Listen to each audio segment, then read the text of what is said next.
Lo primero que hay que preguntarse es qué es desde el punto de vista jurídico. Y desde el punto de vista jurídico es un acto por medio del cual una persona autoriza a que sus componentes anatómicos le sean extraídos después de la muerte, que en el caso que nos ocupa la ley 1805, para que sean trasplantados a una persona que efectivamente lo necesita. ¿Y por qué es importante saber qué es desde el punto de vista jurídico?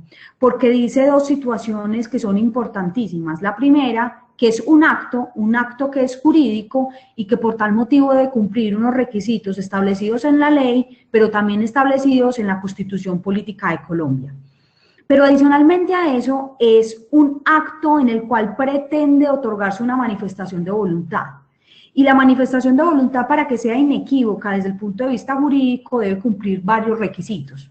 El primero es que efectivamente esté carente de vicios, es decir, que no se haya dado por error, fuerza o dolo, que alguna entidad o alguna persona esté obligando a la persona donante, o que por su bien se esté poniendo al familiar en una situación tal que tenga que dar la autorización, pero no por su propia manifestación de voluntad, sino que efectivamente por el temor a no ser un efectivo donante. Teniendo claro que es importante que se tenga en cuenta, yo creo que ustedes lo tienen muy claro, que se puede donar y se pueden donar órganos y tejidos, específicamente córnea, pulmones, hígado, páncreas, vasos sanguíneos, médula ósea, cartílagos, huesos, corazón, válvulas cardíacas, riñones, piel, intestino. ¿Y qué tipos de donación existen desde el punto de vista jurídico? El primero es cuando una persona fallece y presenta muerte encefálica, es decir, una muerte cerebral, se puede donar sus órganos y tejidos. El segundo, cuando la persona muere por una parada cardiorrespiratoria, solo se puede donar tejidos. Y el tercero, en la vida solo se puede donar un órgano par como un riñón a un familiar, a una persona relacionada, siempre y cuando se cumpla con los requisitos establecidos en la normatividad vigente. Espera un momentico, yo acá reviso, si alguno me está haciendo alguna pregunta, me van diciendo y yo voy parando la presentación. Doctora, si quiere, hacemos las preguntas al final. La presentación de Bueno, 40 minutos de corrido y ya al final hacemos las preguntas y respuestas. ¿Listo? Perfecto, Gracias. perfecto. Entonces, ¿cómo funciona la red de donación de órganos desde el punto de vista jurídico? Lo primero que se debe tener en cuenta es que esa red de donación de trasplantes se encuentra configurada y creada desde el año 2004. Y se consideran que dentro del esquema jurídico están no solamente las entidades prestadoras del servicio de salud, es decir, EPS generadoras, sino también las IPS transplantadoras, que en Colombia son muy pocas y que adicionalmente a eso tienen que ser hospitales de un gran nivel de complejidad porque se requiere especialistas que no las hay en niveles primarios. Dentro de las IPS transplantadoras se encontrarían entonces todos los médicos participantes de este tema de trasplante de órganos y los coordinadores efectivos que vienen a tomar una especial importancia en la ley 1805. Cuando yo les decía, existen aproximadamente 24 instituciones habilitadas y esto se convierte en algo que lo vamos a ver más adelante en los casos difíciles, un tema muy importante que es el tema de la conservación de los órganos. ¿Por qué razón? Porque ustedes saben que desde el punto de vista científico, por ejemplo, en el riñón apenas se tiene 12 horas, en el hígado se tiene 8 horas de temas de conservación, corazón y pulmones 4 horas, y eso hace que no solamente la actuación científica tenga que ser muy primaria, sino que adicionalmente a eso todos los requisitos jurídicos se cumplan en el lapso de ese tiempo. Porque si no, entonces estaría llegando a tornar de que el trasplante efectivamente sería completamente inoficioso. ¿Cuál es la regulación legal? Eso es algo que a mí siempre me preguntaban. Entonces la ley 1805 del año 2016 efectivamente elimina las otras regulaciones específicamente para el tema de trasplantes y la respuesta es rotunda, no. Siguen vigentes. Lo que sucede es que la ley 1805 del 2016 modificó en algunos puntos el tema del trasplante de órganos, pero adicionalmente a esto, esta ley 1805 se tienen que encontrar relacionada con estas leyes que les pongo en la presentación, que es la ley 9 del 1979, específicamente artículos 515 y 539 al 543, en el cual se dictan las medidas sanitarias. Esto más que todo es aplicable para temas específicos de conservación. La ley 73 de 1988, que adiciona a la ley 9 del 1979, 1979 que antes se encontraba vigente, específicamente para todo el tema de regulación, la ley 919 del 2004 que prohíbe y penaliza la comercialización de componentes anatómicos. Entonces, esto es supremamente importante porque se aplica entonces un sistema de derecho sancionatorio en donde se impone una pena efectiva por algún tipo de delito que tenga que ver con el tema de comercialización. El decreto 2493 del 2004, que reglamenta esa ley 9 del 79 y la 73 de 1988, que eran las que se aplicaban de manera efectiva para el tema de trasplantes, y ahí, por ejemplo, no cambió el tema del funcionamiento de la red, de la red específica de trasplantes y determina algunos aspectos técnicos y operativos, que ahora, como todavía no está la reglamentación completa de la ley 1805 del 2016, sigue aplicándose esa forma de controlar los aspectos técnicos y operativos. En la resolución 2640 del 2004, específicamente reglamenta todos los artículos del decreto 2493 del 2004, la resolución 5108 del 2005 establece el manual de buenas prácticas de bancos de tejidos y médula ósea, y la resolución de 2003 de 2014 habla sobre todo el tema de habilitación. Ahora bien, ¿qué sucedió con la ley 1805 del 2016? Lo que hace es modificar la ley 9 de 1979 y la ley 73 de 1988. ¿Cómo funcionaba antes? Antes se decía que el uso de componentes anatómicos con fines de trasplante terapéutico solo se podían dar cuando existía el consentimiento del donante, cuando existía el consentimiento del receptor, cuando existía consentimiento de los deudos y había abandono del cadáver y había específicamente una presunción legal de donación que se pedía oponer de manera efectiva, demostrando o desvirtuar, demostrando que efectivamente usted no quería ser donador en vida. Ahora bien, eso cambió porque específicamente la ley 73 de 1988 establecía en el artículo 2 cuál era la presunción legal y específicamente decía que tenía que cumplir dos requisitos. El primero es no haber negado en vida la donación, y el segundo, que es dentro de las 6 horas siguientes a la muerte cerebral o antes de la autopsia, sus deudos no se opusieron. Ahora, con la ley 1805 del 2016, ya se dice que debe existir el consentimiento del donante y adicionalmente a eso se sigue aplicando la presunción legal de donación. Pero ojo, esa presunción legal de donación, si ustedes la miran en el artículo 3, 2 y específicamente en el parágrafo primero y segunda, lo único que dice es que no se debe haber negado en vida a la donación. ¿Y cómo entonces se pregunta? En estos casos es efectivo entonces solicitar el consentimiento de los familiares.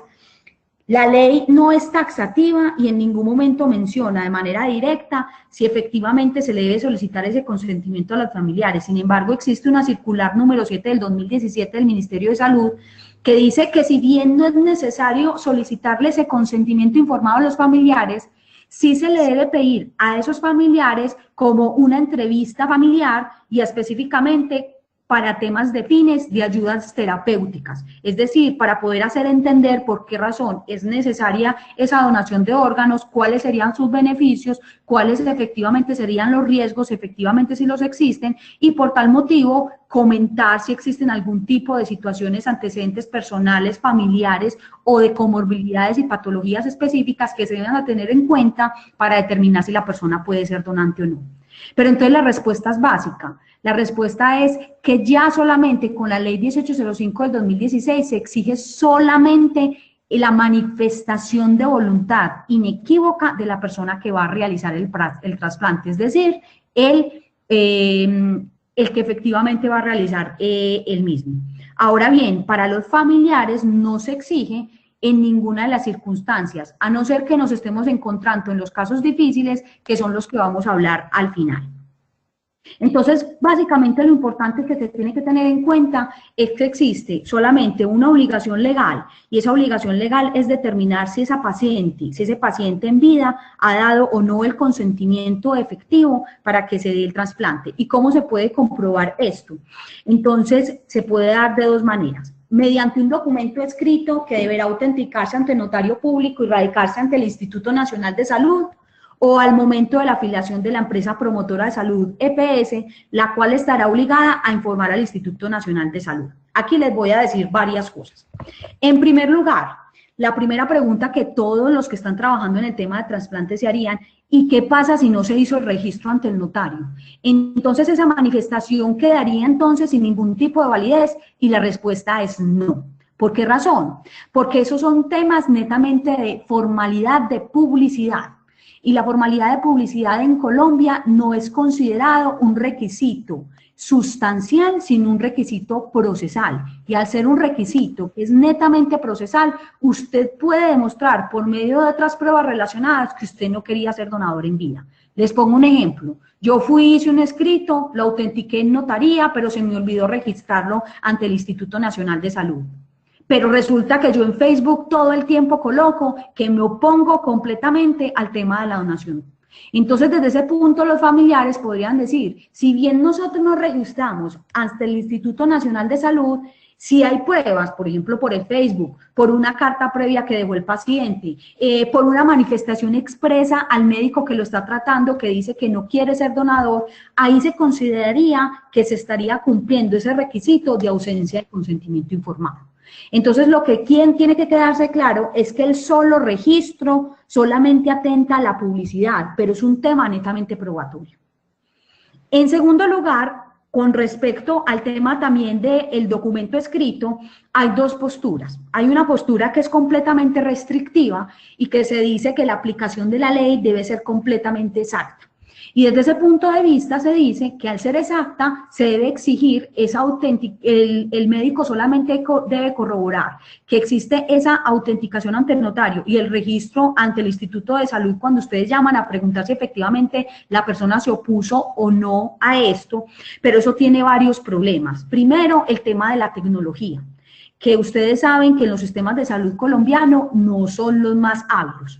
En segundo lugar, el tema de que el registro sí se dé de manera oportuna, porque si el registro no se da de manera oportuna por el propio Instituto Nacional de Salud, eso no puede ser un factor atribuible a la persona que quiere realizar la donación. Es decir, esa obligación se debe trasladar al Instituto Nacional de Salud. Entonces, todos esos factores se convierten en sumatorias adicionales de riesgo que deben entonces analizarse al momento de tomar decisiones. En segundo lugar, cuando se dice que también se puede oponer al momento de la afiliación, ustedes tienen que tener en cuenta varias cosas. La primera, que es factible que los funcionarios del sistema de salud se encuentren en un proceso de liquidación de sus EPS. Y desde ese punto de vista, cuando hay liquidación de EPS, es factible que la persona al momento de trasladarla pueda realizar esa misma manifestación de voluntad. Es decir, la manifestación de voluntad de la EPS no solamente se da al momento de la afiliación, sino que también se puede dar al momento en que el trasladado de EPS, al momento que se retira de una EPS y se pasa a otra porque de pronto el servicio no es el adecuado, y todas estas situaciones serían pruebas efectivas para demostrar que hubo un efectivo tema de afiliación. Vuelvo y les repito, es un tema netamente probatorio. Entonces, también se pregunta qué hacer cuando se requiere en la práctica de una necropsia. Y específicamente la ley 1805 del 2016 dice en su artículo 9 que el procedimiento de retiro de componentes anatómicos de un cadáver para fines de trasplantes u otros usos terapéuticos, cuando deba practicarse una autopsia médica legal, será reglamentado por el Ministerio de Justicia y Salud dentro de los 6 meses siguientes a la expedición de la presente ley. Entonces, todos me van a preguntar, ¿pero qué pasa si no lo han reglamentado aún? Entonces, ¿cómo se debería aplicar? La respuesta es básica, teniendo en cuenta la aplicación que se daba antes de que existiera la ley 1805 del 2016. Cuando no hay una regulación efectiva de una ley, lo que se debe tratar de hacer es mirar leyes que no estén derogadas y que manejen un tema similar. Ahora bien, ¿quiénes se pueden beneficiar de la donación de órganos jurídicamente hablando? Los nacionales, los extranjeros residentes en Colombia, los extranjeros no residentes en Colombia que sean cónyuges o compañeros permanentes. En este punto es importante que tengan claro que en Colombia, si bien se asemejan los efectos civiles entre el cónyuge y compañero permanente, para poder demostrar esa posibilidad de ser donante dentro de la lista taxativa, tengo que demostrar una convivencia de 2 años, es decir, ¿y cómo se demuestra? Por medio de un certificado expedido por un notario.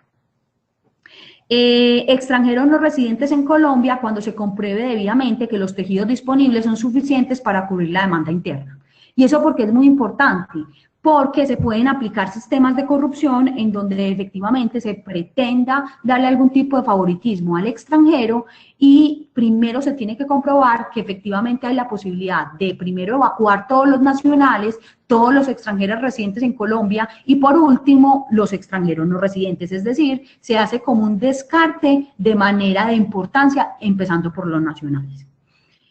¿Qué beneficios se tiene registrarse como donantes? Específicamente en el artículo 14 se dice que en casos en los cuales dos personas en la lista estén en la espera de trasplante de órganos, se va a preferir y los dos tengan la misma gravedad, la misma patología, los dos requieran de manera urgente el trasplante, se va a preferir aquel que haya manifestado en vida que quiere ser donante.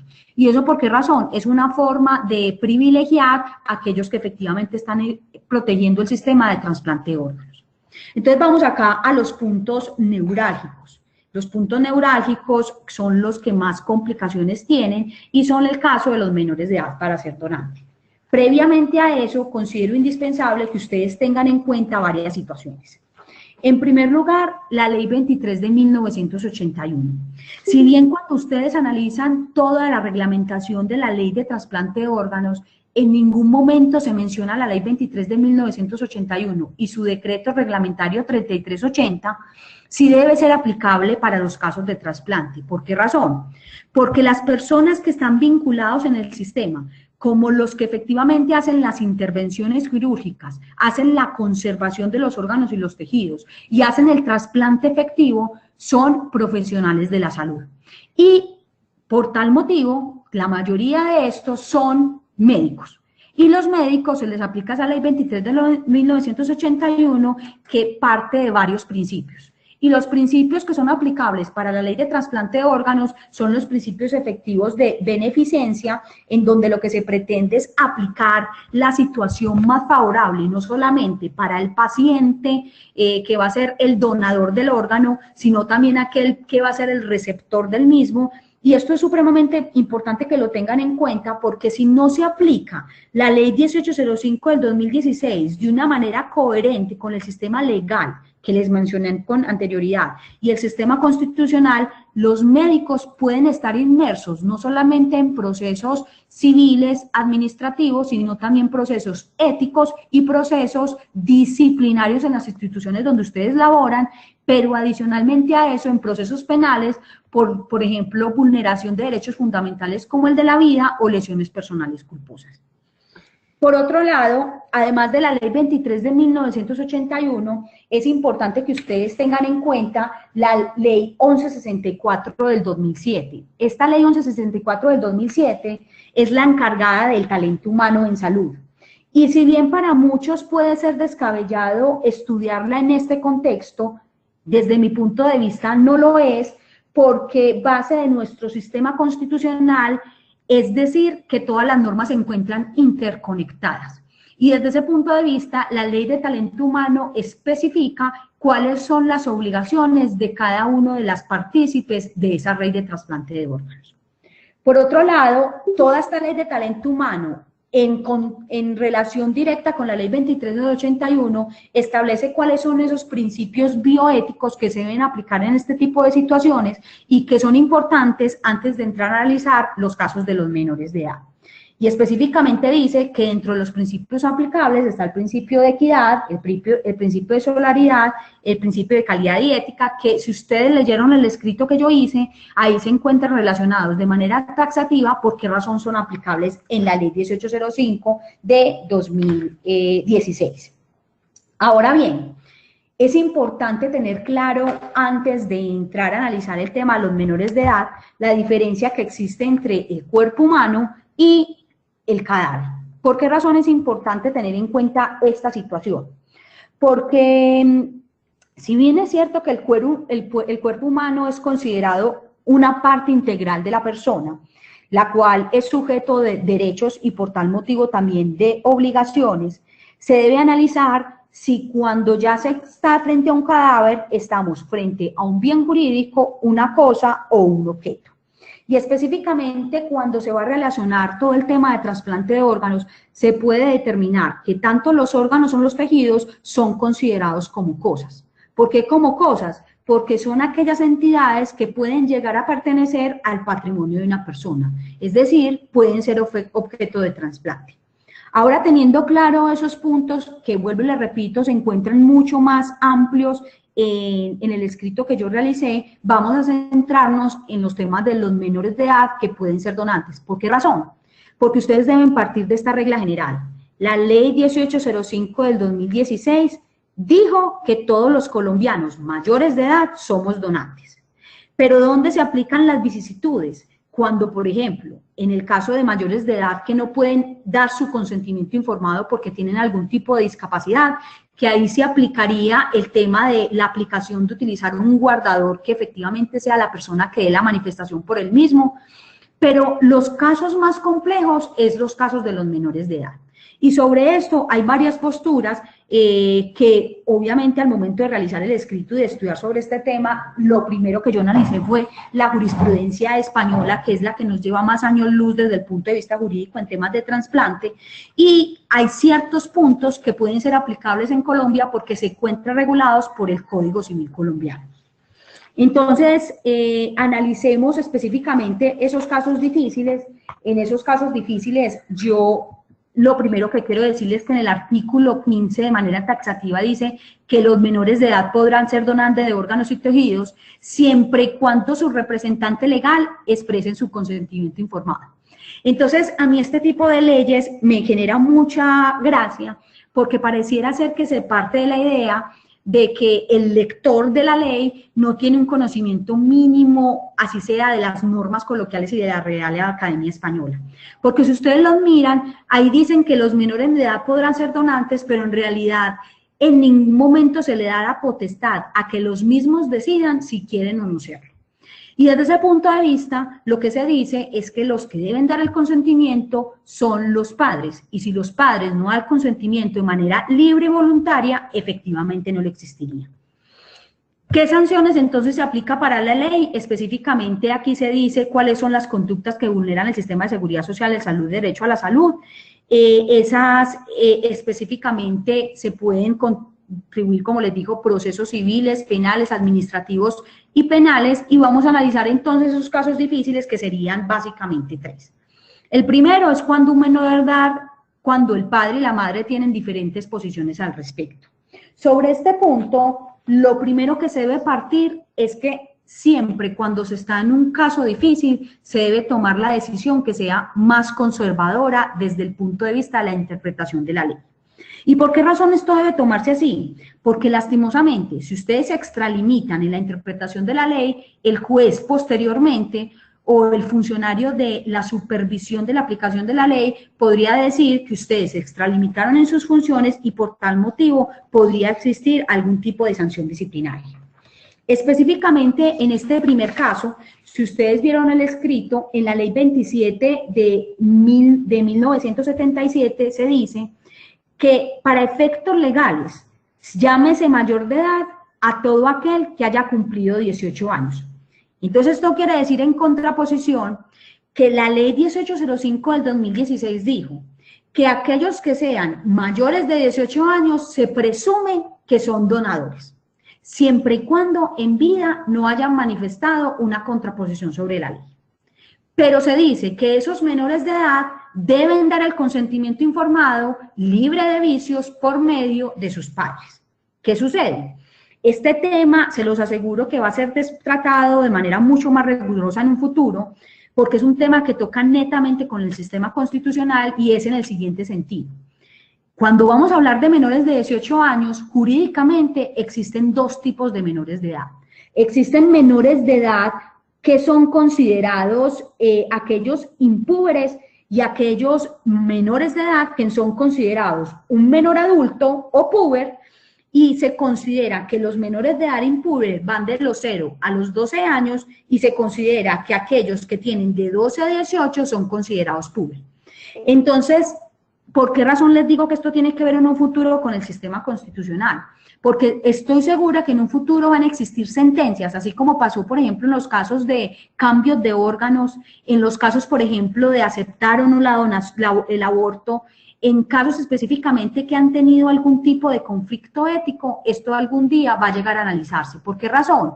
Porque a mí no me pueden decir que es lo mismo la manifestación de voluntad de un menor de edad que sea puber a un menor de edad que sea impúber. Y si la jurisprudencia constitucional de Colombia ha permitido que mayores de 12 años, por ejemplo, se cambien su sexo, ¿por qué razón no van a permitir que mayores de 12 años den la manifestación de que quieren ser o no donadores? ¿Y por qué razón eso lo digo de esta manera taxativa? Porque, por ejemplo, en estos casos, cuando el menor de edad, el padre y la madre tienen posiciones diferentes y el hijo, por ejemplo, dije, yo quiero ser donador, debería respetarse esa manifestación de voluntad, porque en última es esa manifestación de voluntad en una persona que es capaz de determinar qué quiere hacer con sus órganos cuando ya no esté vivo. Pero ahora todavía no hay análisis jurisprudencial sobre el tema, es un tema simplemente de análisis adicional que yo hice con respecto al caso y considero que cuando hay unas posiciones disímiles entre el padre y la madre, no se debe realizar la donación. Y no se debe realizar porque se considera, teniendo en cuenta el decreto 2820 de 1974, en el artículo 24, que le corresponde a los padres de manera conjunta esa patria potestad. Es decir, como los dos tienen la patria potestad, son ambos los que tienen que dar el consentimiento informado. Entonces ustedes hoy me pueden preguntar, pero Paula, entonces ¿qué pasaría, por ejemplo, en el caso en que el padre está en Chigorodó y la mamá está en Medellín? Si los dos no dan la manifestación de voluntad, no puede darse. Y entonces, ¿qué pasa en los casos específicos donde el padre está llegando, pero solamente tenemos un término científico para poder conservar el órgano? La respuesta es, traten de que llegue antes, pero debe existir el consentimiento de ambos. Ojo, puede presentarse en ocasiones que la madre le diga al médico encargado del trasplante que efectivamente el padre da su autorización, pero puede suceder que esa sea la posición que ella esté dando de manera autónoma y no le haya preguntado al padre. Por tal motivo, para temas de publicidad y para temas de otorgamiento del consentimiento informado, debe quedar consignado de manera taxativa y expresa. Bueno, el segundo caso difícil es el caso de los menores de edad cuando el padre y la madre se encuentran privados de la libertad. Específicamente, en este caso, se debe tener en cuenta que la ley dice que se puede llegar a suspender la pérdida de la privación de la patria potestad porque el artículo 315 del Código Civil, que es aplicable para estos casos difíciles, establece que cuando hay una condena de una prisión superior a 1 año, lo que hace es que efectivamente se encuentra suprimida esa manifestación de esa patria potestad y entonces ¿a quién se le traslada la patria potestad? En principio al otro padre que se encuentra responsable también de su menor. Entonces, en estos casos, cuando hay privación de la libertad, se debe solicitar la sentencia ejecutoriada del juez, en donde se diga qué tipo de condena hay, si la condena efectivamente dice que tiene algún tipo de que atenta contra las buenas costumbres y con el tema del derecho específicamente de la familia, se podría considerar entonces el consentimiento informado solamente de la madre o el padre que se encuentran libres y por tal motivo el consentimiento sería completamente válido. Y el último caso difícil es el de menor de edad cuando el padre o la madre tiene algún tipo de discapacidad mental y específicamente el artículo 1503 del Código Civil establece que toda persona es legalmente capaz excepto aquellas que la ley declare como incapaces.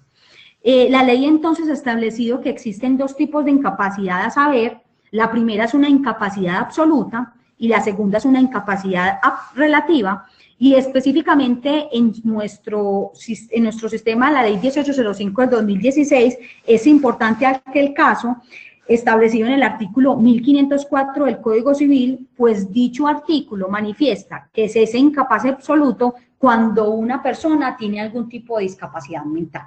¿Y esto por qué razón es importante? Porque la incapacidad absoluta relativa se aplica, por ejemplo, en casos de disipación, cuando una persona no sabe administrar sus bienes. Y el hecho de que no sepa administrar su bien no quiere decir, per se, que no pueda decir si quiere ser donador o no donador. Ahora bien, como este artículo 1504 del Código Civil dice que es aplicable en los casos de incapacidad absoluto, se debe entonces entender, correlacionado a lo anterior, con el artículo 310 del Código Civil, que establece que dicha patria potestad se suspende y por tal razón el encargado de dar el consentimiento informado para la donación de órganos es el otro padre de familia. Pero puede suceder en casos muy sui generis, en donde ambos padres de familia tengan privación de la patria potestad. Y en esos casos específicamente, cuando ambos padres tienen privación de la patria potestad, se solicitaría entonces el consentimiento informado por medio del guardador. La pregunta básica es, ¿y yo cómo hago para saber efectivamente quién es el guardador? Y la respuesta es, siempre existe un documento, bien sea sentencia, bien sea registro notarial, que demuestre quién es el curador y el guardador de un menor de edad, para que efectivamente éste pueda dar el consentimiento informado. Entonces, para ustedes, es muy importante que tengan en cuenta lo siguiente. En todos estos casos difíciles, ustedes no pueden en ningún momento exonerarse diciendo que desconocen la ley. Por tal motivo, cuando ustedes tengan algún tipo de duda con el tema de trasplante de órganos, porque existan, por ejemplo, vicisitudes, o por ejemplo, cuando hay doble identificación de personas, y por ejemplo la buscan en el sistema, y en la cédula A dice que sí dijo que era donante, y en la cédula B hay una oposición efectiva de la donación, es mejor, como no hay una certeza directa de cuál de las dos entidades es la cierta, es mejor no realizar la donación de órganos.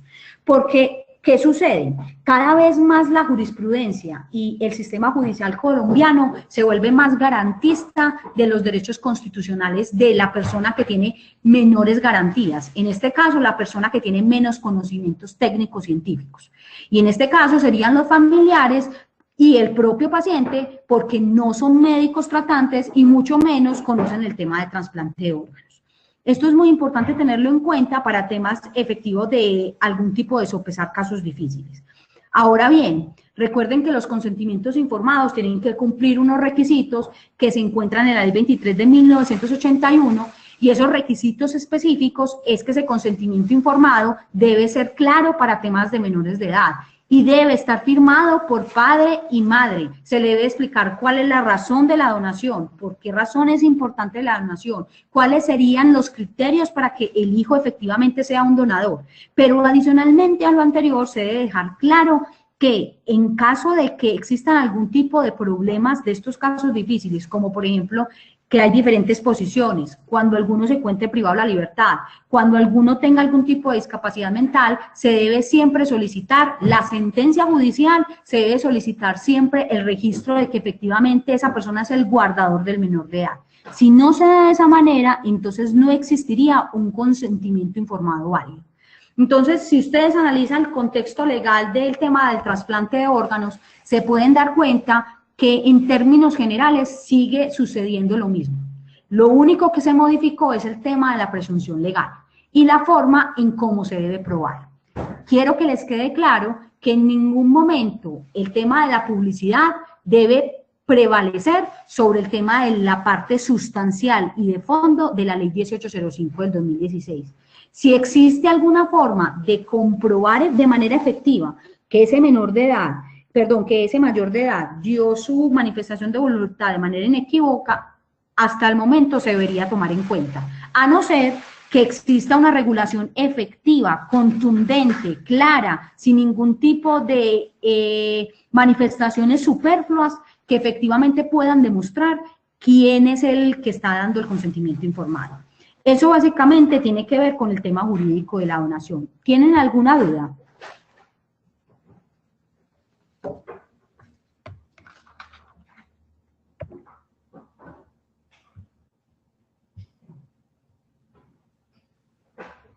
¿Aló? ¿Aló? ¿Aló? Aló, doctora. Sí. Bueno, me gustaría saber si tienen alguna pregunta, alguna inquietud, me la van formulando por el chat o le voy a abrir a todos el micrófono y pueden ir preguntando a viva voz, como quieran. Cuando los padres están los dos presos. Se busca una ley jurídica y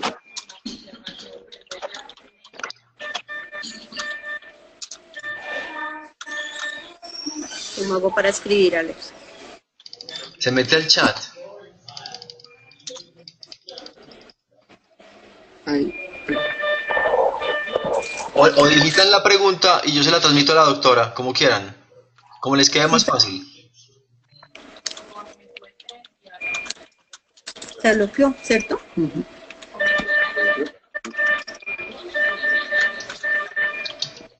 Mira, este Roberto Paneso puso ayer como que le ha ido muy mal. De acuerdo, cuando están presos La, y cuando están discapacitados mentalmente. Bueno, entonces la pregunta de la doctora Lorena Rojas, que si el padre está desaparecido, ¿qué hacer? El proceso En caso de que el padre esté desaparecido, hay dos. La primera es tratar de preguntar si efectivamente existe algún tipo de sentencia judicial que se demuestre que ya hay algún decreto de que la persona está desaparecida y por tal motivo jurídicamente está tomada como muerta.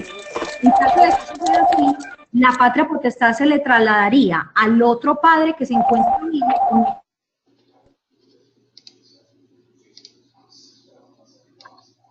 ¿Me están escuchando? Hubo una parte que se perdió porque por silenciarlos a todos la silencié usted, doctora. Escuchamos hasta que el padre desaparecido. Ah, bueno, voy a empezar entonces otra vez la respuesta. Y- Cuando el padre está desaparecido, jurídicamente se pueden realizar las siguientes situaciones. En primer lugar, preguntarse de algún tipo de sentencia en donde se demuestre que efectivamente el padre se encuentra desaparecido y por tal motivo haya sido decretado jurídicamente como una persona ausente o muerta. Porque en esos casos, cuando hay esa sentencia efectiva, lo que sucede es que se puede trasladar esa patria potestad al padre que se encuentre en presencia o no se encuentre desaparecido.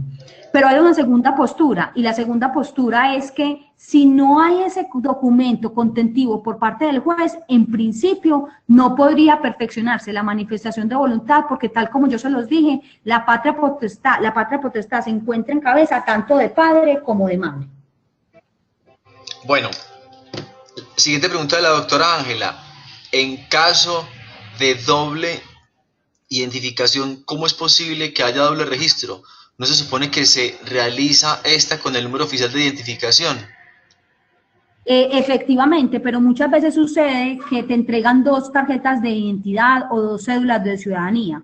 Cuando usted no sabe si es A o B, porque usted en ese momento no le puede hacer todas las pruebas por el tema de la premura de la donación de órganos, se deben tratar de identificar los dos, porque usted no sabe cuál de las dos es la real, y en caso de que alguna de las dos exista oposición, no se debería hacer en principio la donación de órganos.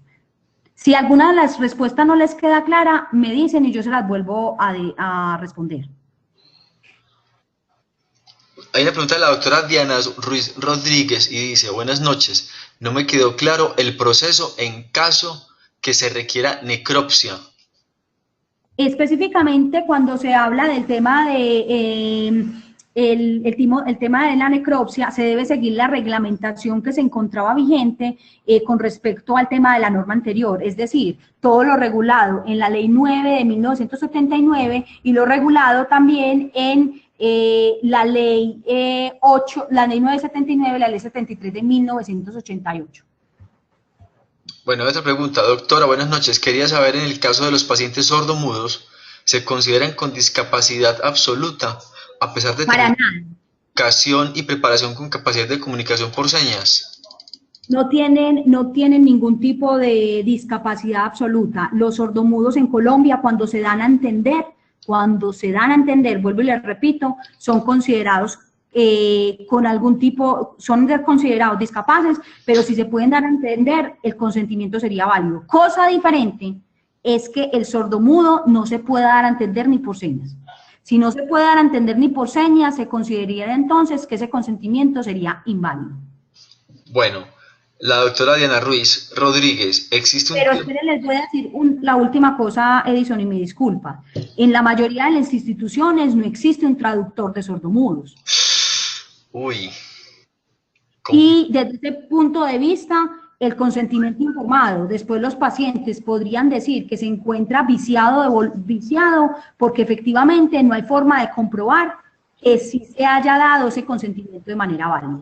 Entonces, eso tienen que tenerlo muy claro. Una cosa es que un familiar le diga, es que él sí se puede dar a entender, y yo ahí con señas de manera directa lo puedo manifestar, y otra cosa es que efectivamente se demuestre que hubo una traducción oficial. uy.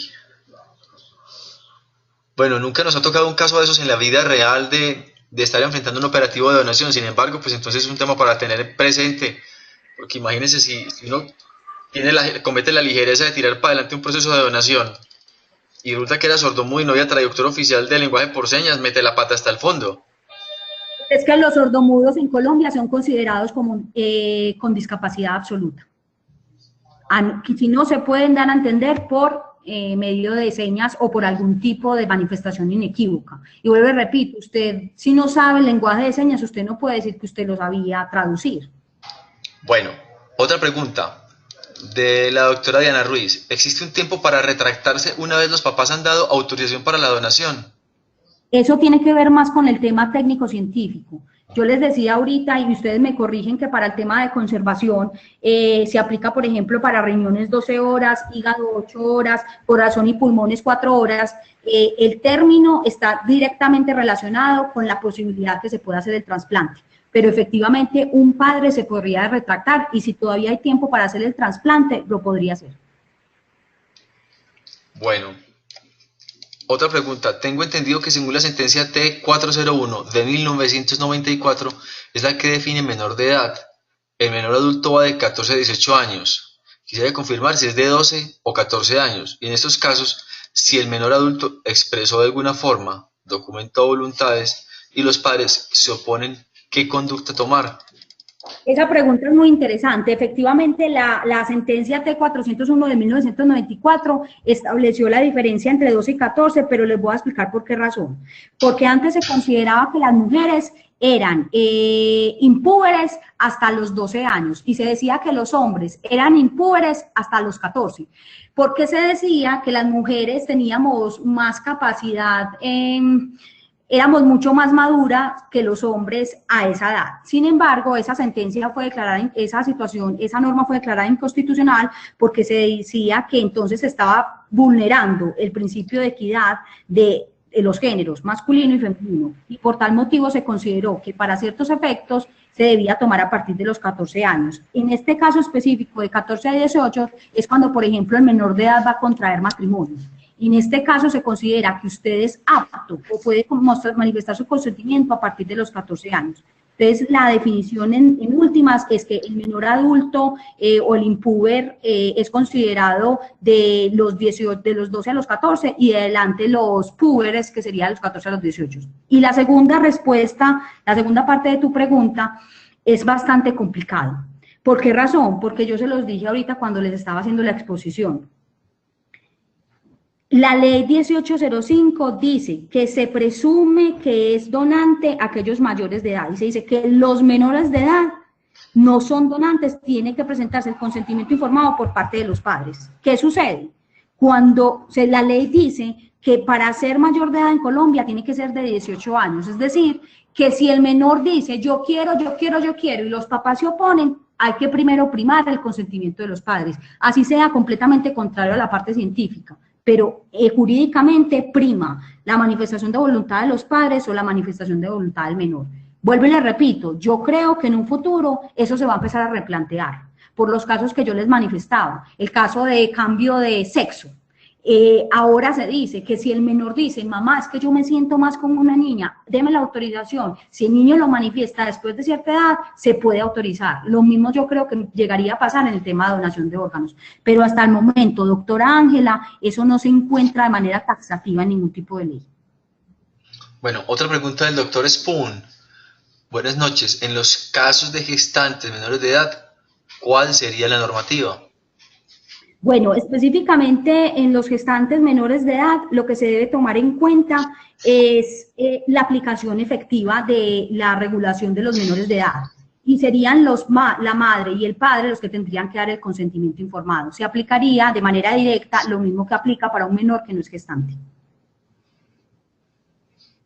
Bueno, yo tengo una pregunta. A uno en la vida real, pues las situaciones que con más frecuencia nos pasan, es encontrarse una doble identificación, que a uno le sucede que tenga un posible donante, sea de muerte encefálica o en parada cardiorrespiratoria, y el sujeto porta 2 cédulas de ciudadanía. Y una vez me pasó que la enfermera jefe de triaje, 2 cédulas en mano, cogió al azar una de las 2 y efectivamente esa era la que era falsa. Entonces ahí vino el rollo mientras reversaban toda esa identificación en el sistema del hospital y mientras llegaba alguien de la familia que acreditara cuál era el nombre real. Pero eso las instituciones hospitalarias tienen un procedimiento con el que reversan un NN y ya le dan el nombre apropiado en la historia clínica hospitalaria o cambian todo ese nombre. Me la estaban incluso pintando al principio el administrador del hospital o el abogado en ese momento, es que, hermano, nos va a tocar ir a poner una denuncia, no sé qué, permanencia que esté abierta. Uno en esa situación, un domingo a las 3 de la tarde, ¿qué debe hacer? Mirar de doble identificación las 2 cédulas que se le presenten. Si alguna de las 2 cédulas presenta oposición y no se tiene claridad de cuál es la cédula verdadera, no se debe aplicar el trasplante. O sea que, bueno, lo que sigue que una vez uno lo identifica es llamar a Bogotá, dar el nombre completo, el número de cédula, y ellos le expiden un certificado de no oposición a la donación. Supongamos que entonces le dicen, no, ninguna de las 2 cédulas presenta oposición, pero entonces uno procede con la donación con el nombre equivocado, y él está muerto. Entonces, ¿qué? ¿Eso es una suplantación? ¿Uno en qué se metía ahí? No, yo creería que eso es muy fácil de desvirtuar, porque ustedes se podrían excusar con el tema de la doble identificación, y ustedes actuaron teniendo en cuenta el principio de la buena fe, que es aplicable para todos los tipos de leyes, contratos y actuaciones de los profesionales de la salud, y específicamente se demostraría que ustedes hicieron lo que legalmente les solicitaban, que es mirar la corroboración de las 2 identidades, identificar que efectivamente esas 2 identidades se encontraban o no como posibles opositores de la trasplante de órganos, pero específicamente uno dejaría la constancia. Yo pienso que no podría ser un proceso de suplantación, y en caso de que eso sucediera, uno podría entonces decir efectivamente que ustedes actuaron por buena fe, y creo que el proceso se ganaría. Y otra pregunta, aunque usted ya lo mencionó, pero de nuevo, la vida real le pone a uno unas situaciones que no suele suceder, o que uno de los padres a la hora de otorgar el consentimiento esté preso, o que es gente de pueblo. Entonces, como dice en la ley, dice la autorización de los padres. Entonces muchas veces se presenta a la institución hospitalaria, vino la mamá y el papá se quedó trabajando en la vereda, o vino la mamá pero el papá está detenido. Claro que ya pues nos había explicado cómo proceder en esos, que hay pérdida de la patria potestad, pero bueno, un campesino no se pudo desplazar. O sea que finalmente, fin del proceso de donación. Si no firman los 2, no hay nada en ese consentimiento, no es válido. Exacto, pero a no ser que, teniendo en cuenta que, por ejemplo, la persona que vaya a donar tiene posibilidad de donar todos los órganos y los tejidos, uno solicite entonces que el padre vaya a la notaría del pueblo, en la notaría del pueblo haga un escrito autenticado por notario que diga que está de acuerdo con la donación, que ese escrito llegue, o sea, lo manden por fax y también por físico, y eso sea anexado como consentimiento informado. Bueno, listo. ¿Sí me entiendes? O sea, lo importante es que ustedes prueben, que pidieron el consentimiento informado de ambos padres. Yo no veo tanto problema de que el padre esté en otro pueblo, porque pienso que la manifestación de voluntad inequívoca, sin ningún tipo de vicio, se puede dar hasta en una notaría. El padre puede ir ante el notario y decirle, mire, mi hijo se va a morir, yo acepto la donación de órganos, hágame un escrito, autentico en la notaría y mande el fax, y después lo mando también presencial, y ustedes anexan ese certificado de notaría expedido por el propio padre, obviamente, con la tarjeta, con la cédula de ciudadanía también, para meterla dentro de la historia clínica y demostrar que efectivamente ustedes hicieron todo el proceso de manera adecuada.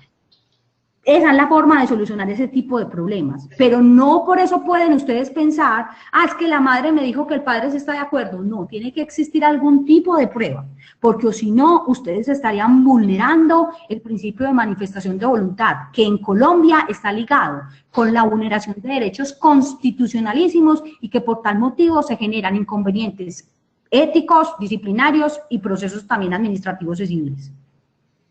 Muy bien. Por acá leo que alguien puso que no le quedó claro cuando los padres están presos.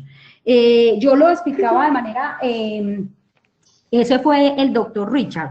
Específicamente, lo que pasa cuando algunos de los padres están presos, hay que partir del siguiente supuesto. Los padres siempre ostentan la patria potestad de sus hijos menores, y padres es madre y padre. Sin embargo, con respecto a este punto, cabe la pena preguntar entonces, ¿qué pasa si un padre está privado de la libertad? La pregunta depende del tipo de delito que se cometa al padre. Porque si el delito es mayor de 1 año de la privación de la libertad, se dice, según el artículo 315 del Código Civil, que hay muchas veces el juez sanciona con la pérdida de la privación de la patria potestad. Y cuando hay privación de la patria potestad de alguno de los padres que se encuentra presos, ese otro padre que tiene la patria potestad, se subrogan los derechos de ese padre y es el que puede dar el consentimiento informado. Ahora bien, la respuesta es netamente probatoria, porque ustedes ¿qué deben hacer? Ustedes deben entregar de manera efectiva no solamente el consentimiento de la madre que, por ejemplo, no se encuentra privada de la libertad, y tienen que anexar ese consentimiento la sentencia en donde se demuestre la privación de la libertad y que esa privación de la libertad les conllevó a la privación de la pérdida de la patria potestad. Si no tienen esas dos pruebas, el consentimiento podría estar con algún vicio. ¿Sí fue clara? Perdone, le interpelo. ¿Y uno dónde se consigue ese papel de la sentencia de la privación de la libertad? Lo tiene la madre. Venga, la mamá llega y le dice a usted, ay, venga, señor, lo que pasa es que Federico se encuentra en la cárcel. Entonces la respuesta que usted va a decir, venga, tráigame ya mismo la sentencia para yo mirar si efectivamente le suspendieron la patria potestad. Si no hay suspensión de la patria potestad, ambos padres deben dar la manifestación de voluntad. ¿Cómo se hace? Vaya de manera directa corriendo a la institución donde se encuentra recluido la persona, llame al director de la institución para ver si de pronto él ayuda a que el padre firme el consentimiento informado. Serían temas netamente probatorios. ¿Cuál es el problema para ustedes? Que ustedes no tienen ni el tiempo.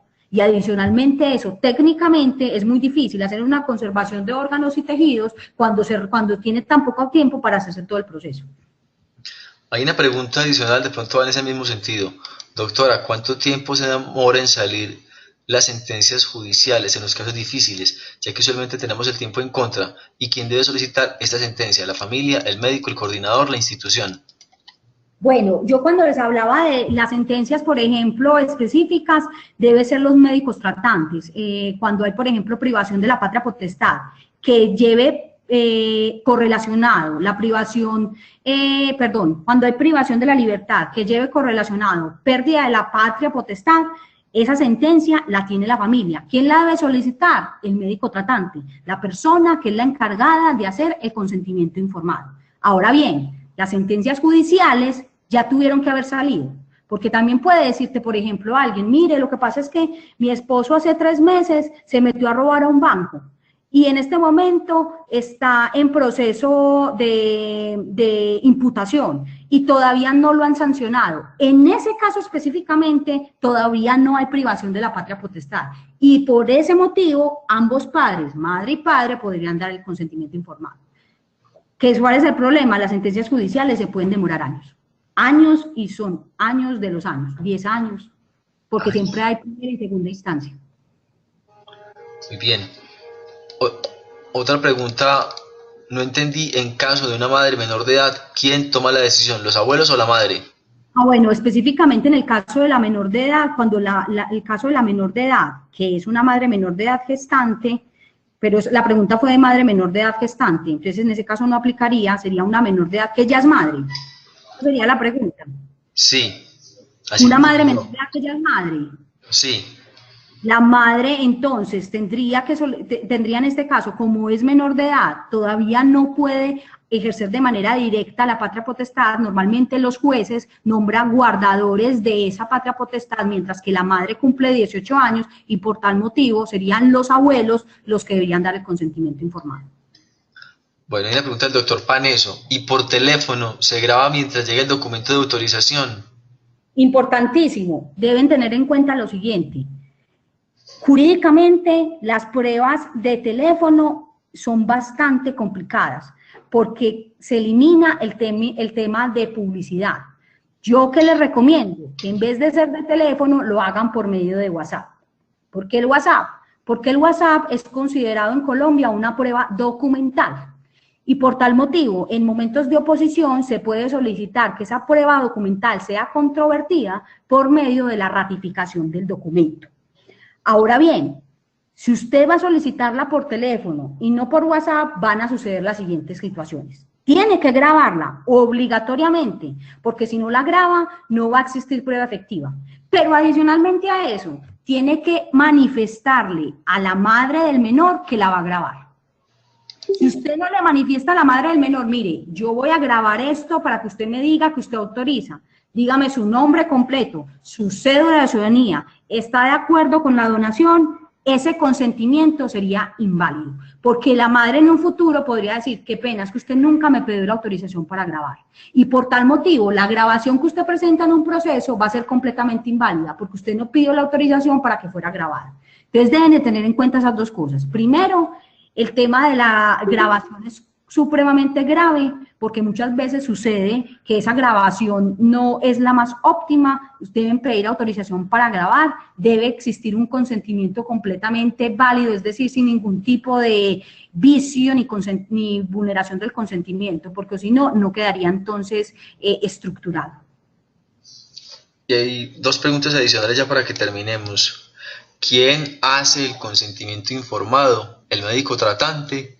¿El coordinador de trasplantes? Bueno, específicamente esos son temas que debería regular ya el decreto reglamentario, pero como ustedes lo saben, todo lo que ha sucedido con este tema del decreto, yo pienso que lo debe realizar el médico tratante o el coordinador de trasplantes. Ambos pueden tener la capacidad, pero debe existir consentimiento informado dentro de la historia clínica. Bueno, y la última es, ¿y quién llena el certificado de defunción? Específicamente el certificado de defunción, el médico que le tocó realizar, que estuvo en presencia de la muerte, del menor o del mayor de edad. O sea, el tratante. El tratante, exacto.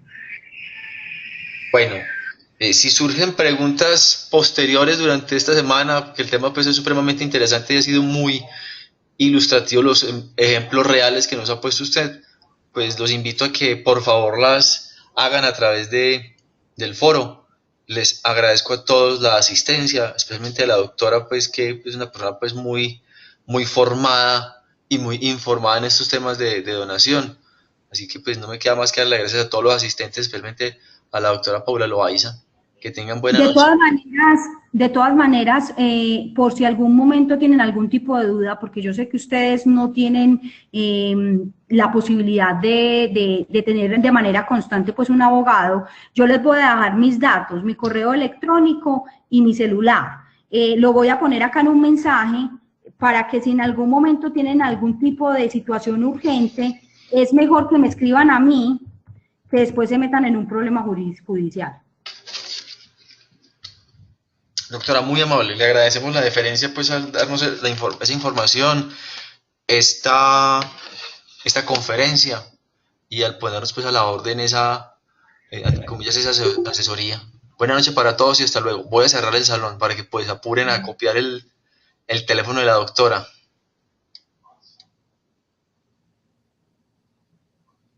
Listo, lo tienen.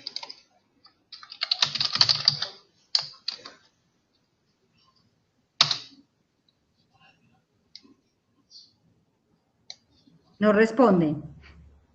No responden. Bueno, de todas maneras, de verdad que gracias y vamos pues a ver, invitados a todos a participar a través del foro.